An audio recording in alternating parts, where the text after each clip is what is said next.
राधे राधे, जय श्री कृष्णा। जय श्री कृष्णा। कैसे हैं आप सभी लोग? मस्त होंगे, स्वस्थ होंगे। तो चलिए आज हम आपको सुनाते हैं दुर्गा सप्तशती का तीसरा अध्याय। अगर आपको अच्छा लगे तो प्लीज लाइक करें, कमेंट करें, शेयर करें और चैनल पर नए हैं तो प्लीज चैनल को सब्सक्राइब करें। राधे राधे, जय माता दी। चलिए देर न करते हुए हम आपको सुनाते हैं भगवती दुर्गा का तीसरा अध्याय। राधे राधे, जय माता दी। सेनापतियों सहित महिषासुर का वध। जगदम्बा के श्री अंगों की क्रांति उदय काल के सहस्त्रों सूर्य के समान है। वे लाल रंग की रेशमी साड़ी पहने हुए हैं। उनके गले में मुंडमाला शोभा पा रही है। दोनों स्तनों पर रक्त चंदन का लेप लगा हुआ है। वे अपने कर्ण कमलों में जप मलिका, विद्या, अभय तथा वर नामक मुद्राएं धारण किए हुए हैं। उनके 3 नेत्रों से सुशोभित अरविंद की शोभा बड़ी शोभा पा रही है। उनके मस्तक पर चंद्रमा के साथ रक्त में मुकुट बंधा है तथा वे कमल के आसन पर विराजमान है। ऐसी देवी को मैं भक्ति पूर्वक नमस्कार प्रणाम करती हूँ। ऋषि कहते हैं, देवताओं की सेना को इस प्रकार तहस नहस होते देख महादैत्य सेनापति चिक्षुर क्रोध में भरकर अंबिका देवी से युद्ध करने लगे और आगे बढ़े। वे असुर रणभूमि में देवी के ऊपर इस प्रकार बाणों की वर्षा करने लगे जैसे बादल मेरु गुरु के शिखर पर पानी की धारा बरसा रहे हों।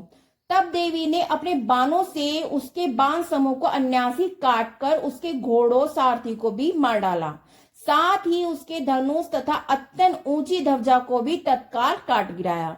धनुष कट जाने पर उसके अंगों की अपनी बाणों से बीन डाला। धनुष, रथ, घोड़े, सराती के नष्ट हो जाने पर वह असुर ढाल और तलवार लेकर देवी की ओर दौड़ा। उसने तीखी धार वाली तलवार से सिंह के मस्तक पर चोट करके देवी की बाईं भुजा में बड़े वेग से प्रहार किया। राजन देवी की बाह पर पहुंचते ही वह तलवार टूट गई। फिर तो क्रोध में लाल आंखें करके उस राक्षस ने शूल हाथ में लिया और उसे उस महादेवते ने भगवती भद्रकाली के ऊपर चलाया। वे शूल आकाश से गिरते हुए सूर्य मंडल की भांति अपने तेज से प्रकाशित हो उठा। उस शूल को अपनी ओर आते देख देवी ने शूल का प्रहार किया। उससे राक्षस के शूल के सैकड़ों टुकड़े हो गए। साथ ही महादैत्य चिक्षुर की भी धज्जियां उड़ गई। वे प्राणों से हाथ धो बैठा। महिषासुर के सेनापति उस महापराक्रमी चिक्षुर के मारे जाने पर देवताओं को पीड़ा देने वाले चामर हाथी पर चढ़कर आया। उसने भी देवी के ऊपर शक्ति का प्रहार किया, किंतु जगदम्बा ने अपने हुंकार से आहत एवं नितबाह होकर तत्काल पृथ्वी पर गिरा दिया। शक्ति टूटकर गिरी हुई देख चामर को बड़ा क्रोध हुआ। अब उसने शूल चलाया, किंतु देवी ने उसे भी अपने बाणों द्वारा काट डाला। इतने में ही देवी का सिंह उछलकर हाथी के मस्तक पर चढ़ बैठा और उस दैत्य के साथ खूब जोर लगाकर ब्रहा युद्ध किया। वे दोनों लड़ते लड़ते हाथी से पृथ्वी पर आ गए और अत्यंत क्रोध में भरकर एक दूसरे पर बड़े भयंकर प्रहार करते हुए लड़ने लगे। तदंतर सिंह बड़े वेग से आकाश की ओर उछला और उधर से गिरते समय अपने पंजों की मार से चामर का सिर धड़ से अलग कर दिया। इसी प्रकार उग्र भी शीला और वृक्ष की आदि की मार खाकर रणभूमि में देवी के हाथों से मारा गया और कराल भी दांतों, मुक्कों और थप्पड़ों की चोट से धराशायी हो गया। क्रोध में भरी हुई देवी ने गदा की चोट से उदक का कचुम्बर निकाल दिया। भिंडपाल से वक्ष स्थल को, बाणों से ताम्र को, अंधक को मौत के घाट उतार दिया तथा 3 नेत्रों वाले परमेश्वर ने त्रिशूल से उग्रवीर्य और महामनु नामक दैत्य को मार डाला। तलवार की चोट से विडाल के मस्तक को धड़ से काट गिराया। दूधेर और दुमेरक इन दोनों को भी अपने बाणों से यमलोक भेज दिया। इस प्रकार अपनी सेना का संहार होते देख महिषासुर ने भैंस का रूप धारण करके देवी के गणों को त्रास देना आरंभ किया। किन्हीं को थुनतन से मारा, किन्हीं के ऊपर खुरों का प्रहार करके, किन्हीं को पूंछ से चोट पहुंचाकर, कुछ को सींगों से वृद्धन करके, कुछ गणों को वेग से, किन्हीं को सिंहनाद से, कुछ को चक्कर देकर और कितनों को निःश्वास वायु के झोंके से धराशायी कर दिया। इधर इस प्रकार गणों की सेना को गिराकर वे असुर महादैत्य के सिंह को भी मारने के लिए झपटा। इससे जगदम्बा को बड़ा क्रोध आया।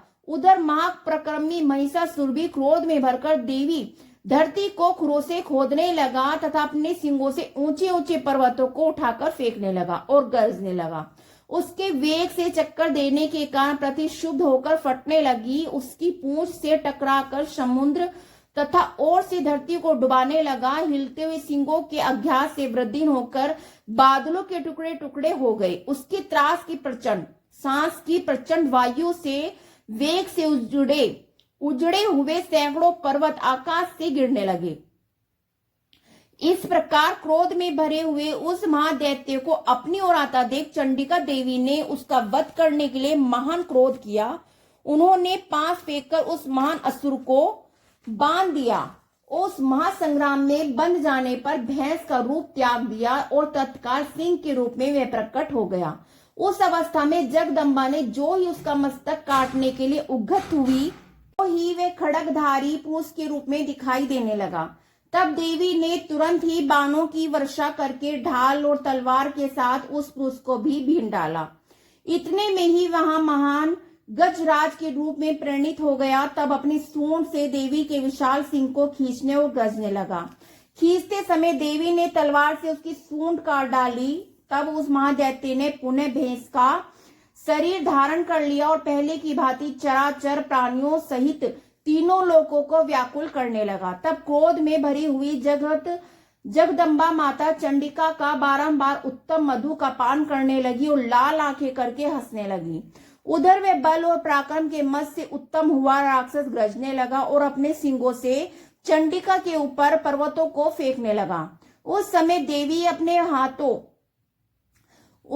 देवी अपने बाणों के समूह से उसके फेंके हुए पर्वतों को चूर्ण करती हुई बोली। बोलते समय उनका मुख मधु के मद से लाल हो रहा था और वाणी लड़खड़ा रही थी। देवी ने कहा, ओ मूढ़, जब तक मैं मधु पीती हूँ तब तक तू क्षण भर के लिए खूब गरज ले। मेरे हाथ से तेरी मृत्यु हो जाने पर शीघ्र देवता भी गरजना करेंगे।